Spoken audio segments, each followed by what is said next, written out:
నిజమే, చాలాసార్లు మనం అనుకుంటాం, దేవా నన్ను దర్శించయ్యా, దేవా నన్ను జ్ఞాపకం చేసుకో, దేవా నన్ను ఒక్కసారి చూడయ్యా, ఒక్కసారి నా ఇంట్లో అడుగు పెట్టయ్యా, ఒక్కసారి నా పరిస్థితులు గమనించయ్యా అని మనం దేవుని పట్ల, దేవుని కార్యాల పట్ల ఆశతో ఎదురు చూస్తుంటాం. కానీ దేవుడు కూడా మన పట్ల ఆశతో, ఆసక్తితో ఆయన ఎదురు చూస్తున్నాడు. ఎందుకు అని ఆలోచన చేస్తే మన ఎడల దయ చూపవలెనని ఆయన ఆశతో కనిపెట్టుకొని ఉన్నాడు.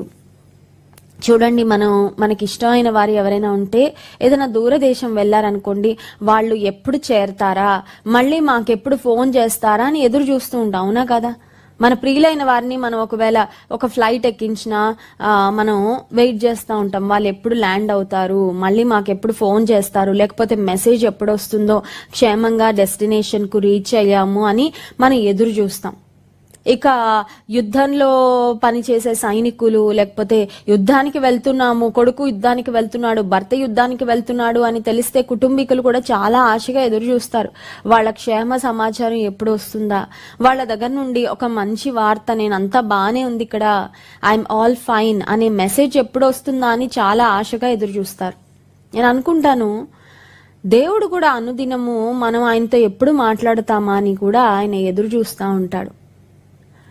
ఆయన ఖాళీగా ఉన్నాడని కాదండి, not that he is just free and have no work to do.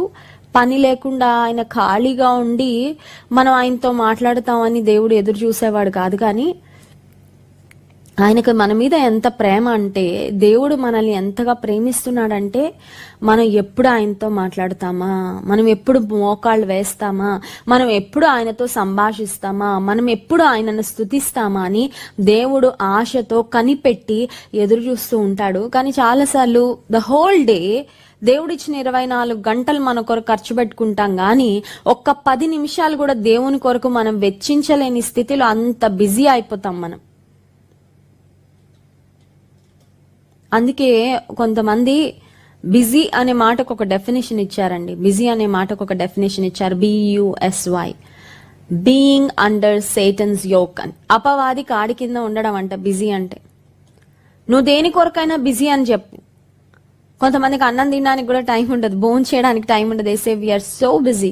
ఈ రోజు కూర్చొని భోజనం చేయడానికి కూడా టైం లేదండి, 2 స్పూన్లు అలా తిని పరిగెట్టేస్తాం ఉద్యోగానికి, మాకున్న పనిని బట్టి. ఒకవేళ నీకు భోజనానికి నువ్వు బిజీ అయిండొచ్చు, రెస్ట్ తీసుకోలేనంత బిజీ అయిండొచ్చు, హెల్త్ గురించి టేక్ కేర్ చేయలేనంత బిజీ అయిండొచ్చు, లేకపోతే ఫ్యామిలీతో స్పెండ్ చేయడానికి టైం లేనంత నువ్వు బిజీ అయిండొచ్చు. But don't be so busy that you have no time for God. దేవుని కొరకు సమయం లేనంత మాత్రం నువ్వు బిజీ అవ్వద్దు, బికాస్ దట్స్ నాట్ గుడ్. నీకు జీవితం ఇచ్చిందే దేవుడు, టైం ఇచ్చిందే దేవుడు, తన కృపనిచ్చిందే దేవుడు, ఆయుష్ ఇచ్చింది దేవుడు, క్షేమం ఇచ్చింది దేవుడు.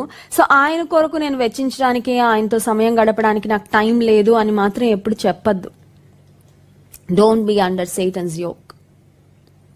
బిజీ వేటి కొరకన్నా అవ్వు, గాని దేవుని విషయంలో మాత్రం బిజీ అనకు. ఎందుకంటే ఆయన నాయందు, అతడు నాయందు ఆశాబద్ధుడు. అంటే దేవుడు మన మీద ఒక ఎక్స్పెక్టేషన్ కలిగి ఉన్నప్పుడు ఆయన యొక్క ఆశను మనం నెరవేర్చే వారముగా ఉన్నామా, ఆయనతో మనం సమయం గడపాలి అనే ఒక ఎక్స్పెక్టేషన్ దేవునికి ఉంటుంది. చాలా కాలం క్రితం పాండమిక్ సమయంలో ఒక కుటుంబం మా దగ్గరకు వచ్చారండి. చాలా దూర ప్రాంతం నుండి ఆల్ ద వే వాళ్ళు డ్రైవ్ చేసుకొని వచ్చారు. క్రైస్ట్ వర్షిప్ సెంటర్ లో ఒక సండే ఉండాలి, ఇక్కడ వర్షిప్ లో పార్టిసిపేట్ చేయాలి, ఆ తర్వాత సాక్ష్యం చెప్పి వెళ్లాలని ఒక ఫ్యామిలీ వచ్చారు. వచ్చినప్పుడు ఆ సిస్టర్ ఒక ఇంట్రెస్టింగ్ థింగ్ చెప్పారు. ఆ ఇంట్రెస్టింగ్ థింగ్ ఏంటంటే, నా భర్తను నేను డబ్బులు అడగను, నా భర్తను నేను బట్టలు అడగను, నా భర్తను నేను అవి ఇవి కొనిచ్చమని అడగను, నా భర్తని ఏమి కూడా అడగను, కానీ నా భర్త నాతో అట్లీస్ట్ రోజుకి ఒక అరగంట అయినా కూర్చొని టైం స్పెండ్ చేయాలి, మాట్లాడాలని ఆశపడతాను కానండి నా భర్తకి టైం ఉండదండి అని చెప్పారు. ఆ సిస్టర్ ఆ మాటలు చెప్పినప్పుడు చాలా బాధగా చెప్పారు. నా భర్త నుండి ఏం కోరుకోవట్లేదు నేను, I'm not expecting his money, I'm not expecting his ఏవి లోక సంబంధమైన అవి ఇవి కొనిచ్చమని కానీ లేకపోతే ఇంకేవి అడగట్లేదు. I just want his time, I just need his time. కానీ నా భర్త నాకు సమయం ఇవ్వలేకపోతున్నాడు అని ఆ సహోదరి చాలా నిరాశగా మాటలు చెప్పారు. దేవుడు కూడా నీవు అవివ్వు ఇవివ్వు అని అవంతా కాదండి ప్రయారిటీ. బట్ దేవుడికి కావాల్సింది ఏంటంటే, first your time with him. నీవు ఆయనతో గడిపే సమయము దేవుడు మొదటగా కోరుకుంటున్నాడు. ఆయనతో నువ్వు సమయం గడుపుతున్నావా? ఆయనతో నువ్వు మాట్లాడుతున్నావా? దేవునికి మన సమయం విషయంలోనే కాదు ఎక్స్పెక్టేషన్స్, దేవుడు మనకిచ్చిన జీవితం విషయం కూడా ఆయనకి ఎక్స్పెక్టేషన్స్ ఉన్నాయి. నా బిడ్డ తన జీవితాన్ని ఒక శ్రేష్టమైన విధానంలో మలుచుకోవాలి అనే ఆశ ఉంది ఆయనకి నీ మీద. పిల్లలను కన్న తర్వాత తల్లిదండ్రులకి ఎన్ని ఆశలు ఉంటాయండి వాళ్ళ మీద. ఆల్ దేర్ డ్రీమ్స్, వాళ్ళ యొక్క కలలన్నీ కూడా పిల్లల మీదనే ఉంటాయి. నేను చదవలేకపోయాను, నా వాడు చదవాలి, నా కుమారుడు చదవాలి. నేను పలానాది సాధించలేకపోయాను కానీ నా కుమార్తె సాధించాలి. నేను ఇలా చేయాలనుకున్నా చేయలేకపోయాను కానీ మా వాడు ఆ స్థితికి వెళ్ళాలి. నేను ఇలా ఉండాలనుకున్నాను ఉండలేకపోయాను కానీ నా కుమార్తె ఆ స్థితికి వెళ్ళాలి. తల్లిదండ్రులకు ఉంటాయి, ఆశలు ఉంటాయి, ఎక్స్పెక్టేషన్స్ ఉంటాయి. పరలోకపు తండ్రికి కూడా మన మీద ఎక్స్పెక్టేషన్స్ ఉన్నాయి. I want my child to live a meaningful life. I want my child to live a blessed life. I want my child to live a fulfilled life. I want my child to live a purposeful life. ఒక అర్థవంతమైన జీవితం, ఒక ఆశీర్వాదకరమైన జీవితం, ఒక ఇతరులకు ఉపయోగపడే జీవితం, నాకు మహిమ తెచ్చే జీవితం జీవించాలని దేవునికి మన ఎడల ఆశ ఉంది. అది నీకు గుర్తుందా కనీసం? Do you even have that realization? ఆ యొక్క గ్రహింపైన ఉందా లేదా? దేవుడు మన ఎడల ఆశ కలిగి ఉన్నాడు అనే గ్రహింపు కూడా లేకపోతే ఆయన ఆశను నెరవేర్చాలనే ప్రయత్నం కూడా మనం చేయలేం. సో మొదటగా ఒక గ్రహింపు, నేను నా ప్రియని దానను, అతడు నాయందు ఆశాబద్ధుడు. ప్రియమైన సహోదరి, దేవునితో మాట్లాడుతున్నాడు ఈ ఉదయకాల సమయంలో. ఆయన నీ ఎడల ఆశ కలిగి ఉన్నాడు. The lord longs to be gracious to you.